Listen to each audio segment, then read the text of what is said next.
Ты знаешь, что меня удивляет вот в этом планшете? Ну, во-первых, планшет 12,1 дюймов. Я вот сейчас вот делаю, вот здесь знаете, что сделаю? Делаю, чтобы не отключался. Чтобы мы с вами, скажем так, могли оценить яркость этого экрана. Вот покажи сразу, лисичка. Вот покажи сразу яркость этого экрана и покажи сразу углы обзора. Ну, хотя он глянец, конечно же, но углы обзора можно... Да? Класс? И я вам объясню, что сделали Blackview. Я вот честно до сих пор отойти не могу. Они когда-то выпустили Мега 1, получился неплохой планшет. Blackview, да, Мега 1, неплохой планшет, он был топ-продаж, все классно. Потом они выпускают там, Мегу 2, полная, ну как бы такое, знаете, за его деньги можно было использовать. Потом они выпускают Мегу 8, вообще там экран 12,1 дюймов, экран куда-то ушел в никуда, слабоватый, ну он и стоил, правда, там 100 с чем-то долларов, да, лисичка, по-моему, да. 100 с чем-то долларов. Но потом они собирают какие-то отзывы пользователей. И что они делают? Они делают Мегу 3. Мега 3, которая просто-напросто вот за свои деньги она способна порвать рынок. Вы посмотрите на этот яркий экран, 12,1 дюйма, 90 герцовый. А теперь дальше, это не все, это не все. Это 90 герцовый экран, имеет хорошие углы обзора, да, все хорошо. Теперь они сюда впихнули хорошую камеру Sony IMX386, плюс еще и камеру глубины, которая делает нормальные снимки, да, на уровне какого-то среднебюджетного смартфончика. Они сюда втулили хорошую фронталочку. Ну давайте вот так вот мы сейчас сделаем по-другому. Я включаю видео, мы сейчас просто-напросто охренеем. И я вот фронталкой обыкновенной, я вот сейчас пишу, а пацаны вставят меня. Да, ребят, вот я сейчас пишу с фронталки Blackview Омега 3, какого хрена? И все это сочетается с охренительным звуком. Звук здесь просто зверь, я вам говорю, я когда включал какие-то игры, а в игры-то тут поиграть можно. Вот сейчас вот пускай пока загружается игра, а когда включал какие-то игры, меня просто нафиг глушило. И при этом здесь квадрозвук, а еще вставили 4G, GPS. Опа! Пойдет? Нифига себе, короче, заглушит всех, короче. Звучок классный, в ютубчике декодирует 2К 60 Гц, и здесь процессор Mediatek Helio G100. Да, новый проц, немножко улучшили G99, он даже в AID 64 как G99 бьется. Хотя в настройках G100 там разница там не совсем там вообще большая, особенно в производительности. Но при этом этой производительности там в 400 с чем-то тысяч Antutu хватает, чтобы играть в разные игры, и мы здесь, конечно же, поиграем. Но вот это вот все комбо, которое они сделали, с нормальными камерами. Они хранилище UFS 3.1 поставили в бюджетном-то планшете, LPDDR4 память, новую, не бэушную. Blackview, что вы делаете? Еще и зарядку, мать его, вклупали сюда. Короче, быструю. Все, я не хочу об этом говорить. Подписываемся, нажимаем колокольчик. Идем сейчас распаковываем, посмотрим, сколько стоит. И пойдем потестируем. А потом сделаем выводы.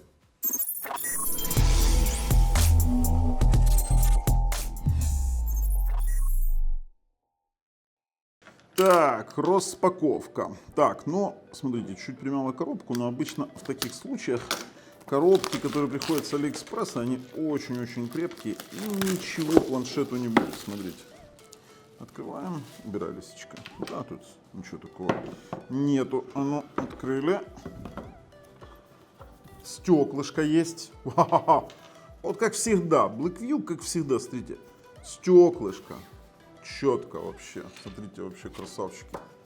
Вот за это спасибо. Ладно, убираем пока стеклышко. Чехольчик. И он прям в чехле едет. Такой. Та-дам! Что мы видим? 12,1 дюймов, 90 Гц, 1600 на 2560, 8800 мА, фронталочка 13, задничек 50 мегапикселей. 256 гигабайт памяти. А ну давайте рассматривать. Слушайте, прям интересно. Да, блин. Смотрите, усиленный планшет, кстати. Видите, углы у нас такие, да. Ой, чехол, блин, да. Уже заговариваю здесь сегодня. Чехол. А ну сняли чехольчик. Ничего такое, кстати. Так, на бочках. Квадрозвук, да ладно. Квадрозвук. Кнопка включения-выключения, сверху качелька громкости, микрофон один микрофон, ладно. Металлический у нас корпус и двойная камера. Двойная камера, теперь, а ну, открываем. Такой, опа, лисичка тут кайфанула уже со старту. Такая вот. На экранчике пленочка. Хочу включить, посмотреть, что у нас тут. О, слушай, вообще так прикольно. Смотри, такой у нас экранчик. Не толстые рамки. Смотрите. Первое включение, кстати. Красиво. Да, ну давай, пока он включается, посмотрим, что у нас есть в комплекте. Кабель, он уже включился. Мы его сейчас настроим, уже потом вернемся к нему. Кабель быстрой зарядки. У нас, само собой, быстрая зарядочка нас... Ого, 45 ватт. 45 ватт. Прикинь. Вот это гады. 45 ватт. Скрепка, потому что надо посмотреть. И есть тапалка. Это не стилус, это тапалка. Тапалка отличается от стилуса тем, что у нее тупой конец. Это не для рисования, именно для тапания по экрану, чтобы не было ни отпечатков, и удобнее намного. То есть за тапалку огромное спасибо, это классная тема. Дальше. Теперь, смотрите, у нас 2 посадочных места. Это наводит на мысль. И наводит на мысль очень шальную. Смотрим. Фронт. У него есть EMA. Он с 4G. Он с 4G, мать его, а? Зараза такая. 12 памяти, плюс 24 виртуалочки. Mediatek 6789. Ладно, я уже загорелся этим планшетом. Все, ребят, смотрите. Здесь дабл-симочка. Потом включим, проверим. Обязательно проверим. Ой, наверное, не той стороной, да? Не, той стороной. Во, все. Короче, я настраиваю, пошел его понастраиваю, потом вернемся и уже будем тестировать. Все. Итак, смотрите. Ну, вы сейчас видите 199 цену, но не смотрите на эту цену 199 баксов.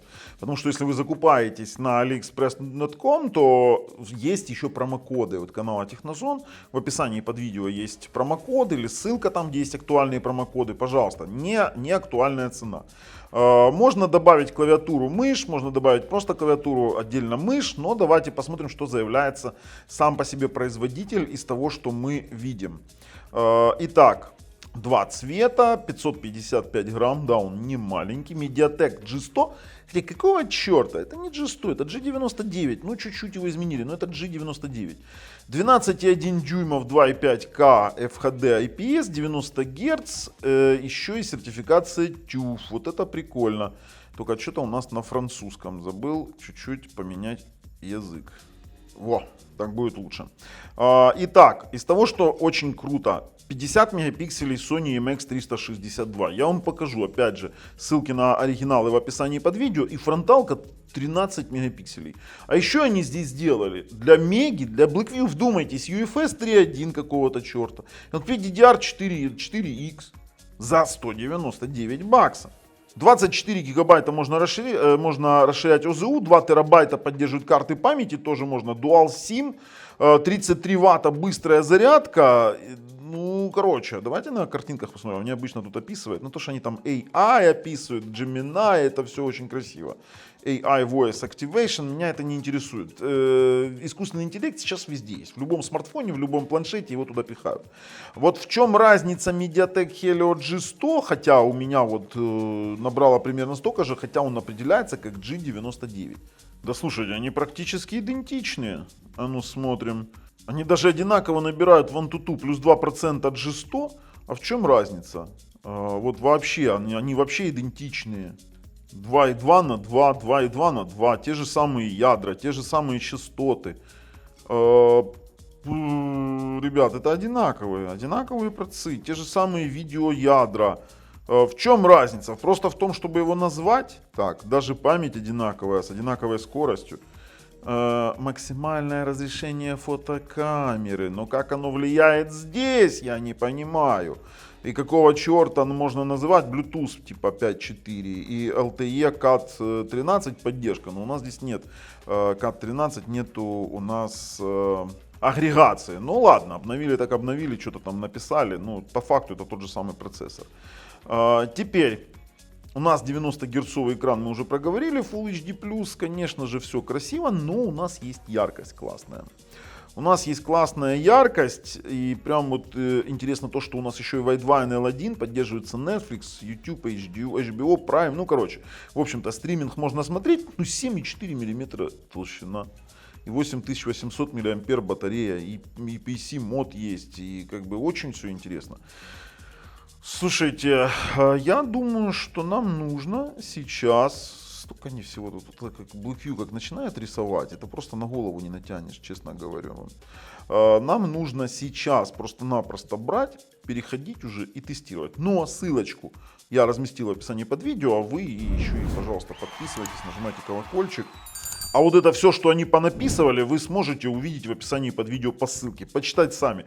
Слишком много BlackView пишет вот этих вот их любимых вот этих вот рекламных материалов. Для меня чуть-чуть многовато. И вот сразу с PUBG я и начал. Я начал его тестировать, потому что было очень интересно. Большой экран, большая яркость, цветастость, все красиво и хорошо. И как я смогу поиграть в PUBG? Да, все отлично, смогу поиграть отлично. Без каких-либо претензий, без перегревов, бегали, стреляли, прыгали. При том, что мы смогли выставить настройки в графике на высокой частоте обновления. А все почему? Да потому что экран у нас 90 Гц. И вот мы с вами на рабочем столе планшета. Все очень плавно работает. Идем в настроечки, идем с вами в экран и видим внизу у нас плавный экран, активация в вертикальном положении, видите, у нас стоит 90 Гц, можно так сделать. Если уж мы здесь с вами в настройке, то из особенностей хочу отметить режим ПК и очень-очень яркий экран. То есть экран сейчас даже не на максимальной яркости, сильно большой пересвет, экран очень яркий. Если включить режим ПК, то мы с вами переходим в режим персонального компьютера. Вот, пожалуйста, у нас режим персонального компьютера, все открывается в отдельных окнах, и при подключении клавиатуры мыши беспроводной можем оперировать как с компьютером. При том, что у нас здесь есть 4G, есть у нас, например, тот же самый GPS, вот мы давайте зайдем в карты. Все четко определяет, и видите вставочку, как мы рулили на нем, пробовали навигацию, все отлично. Поэтому с этим тоже вопросов не возникло. Давайте выйдем из режима ПК и с вами продолжим немножечко такой экскурс в данный планшет. По поводу мощности Antutu 422 458 баллов, очень даже неплохо для столь бюджетного проца. И если брать, допустим, тест мультитач, то это 10 касаний.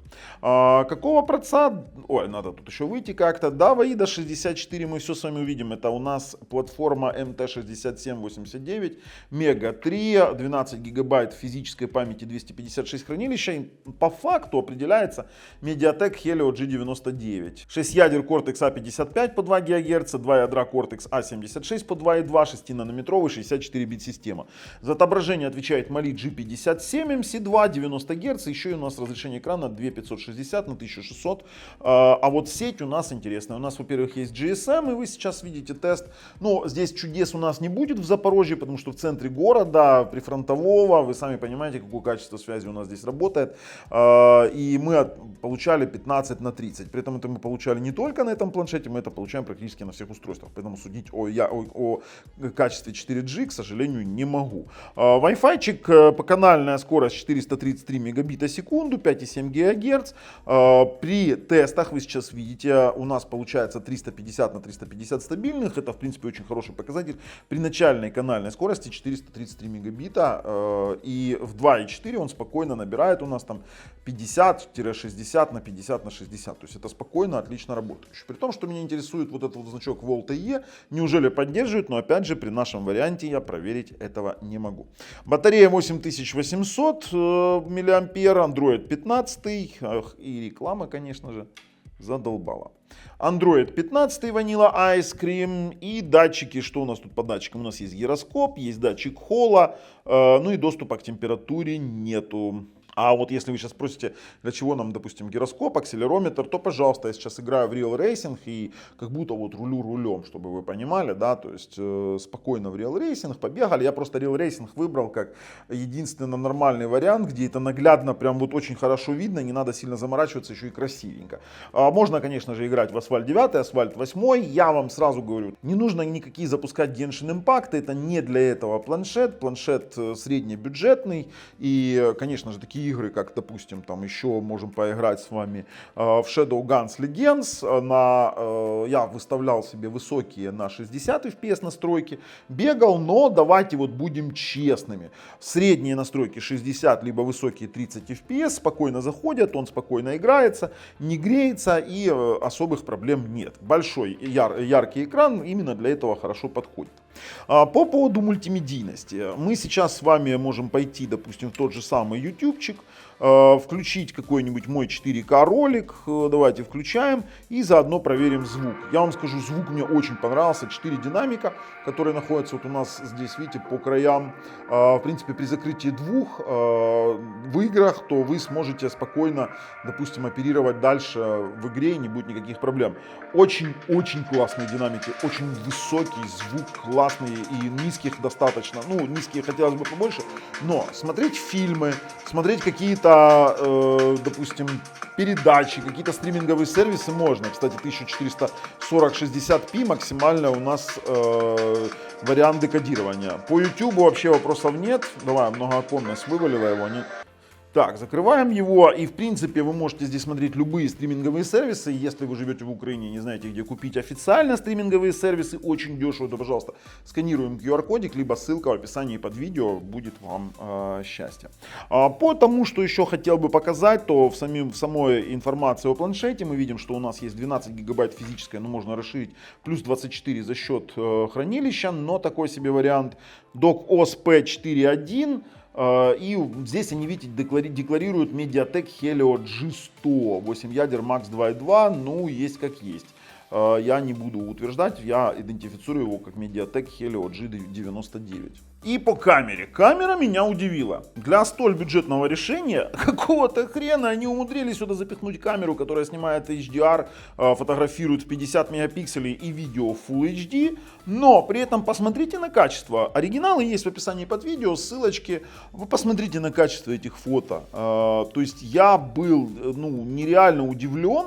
Вы сейчас видите в большом формате, даже эти фотографии пацаны вам ставят, мои монтажники. Я был нереально удивлен качеством этих фотографий. Само собой, видео снимает без стабилизации, стаба здесь никакого нет, но для съемки статики, допустим, каких-то движущихся объектов, но в статичном положении вполне подходит. А теперь посмотрите на фронталку. Твою мать, я специально снимал так, чтобы половина лица была темная, половина светлая, и было сзади освещение для того, чтобы оценить экспозицию.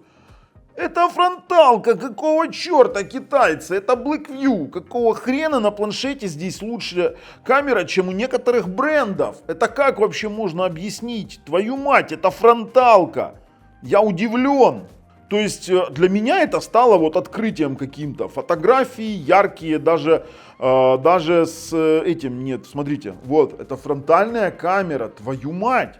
Ну ладно, хорошо-то хорошо, то есть мне понравилось. Это прям вот топ. Я редко, когда говорю про планшеты, что это не просто пофотографировать, допустим, счетчики дома, либо документы. В данном случае чуть-чего-то запечатлеть можно. Ну и напоследок мы сыграли, конечно же, в War Robots. Походили, побегали, попрыгали. Но, опять повторюсь, не для проектов. Хорошо для браузинга, хорошо для видео, хорошо для каких-то моментов и каких-то игр среднего класса. Но далеко не для AAA. В принципе, мне очень сильно понравилось, но я вот именно в рамках того, что я вам сейчас озвучу в своих выводах. Понравился ли он мне? Он мне понравился.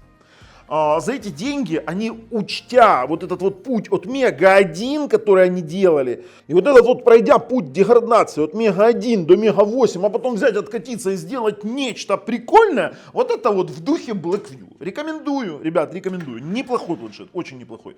За его деньги так вообще отличный. Ссылки в описании под видео. С вами был Bubble на канале Технозон. Пока.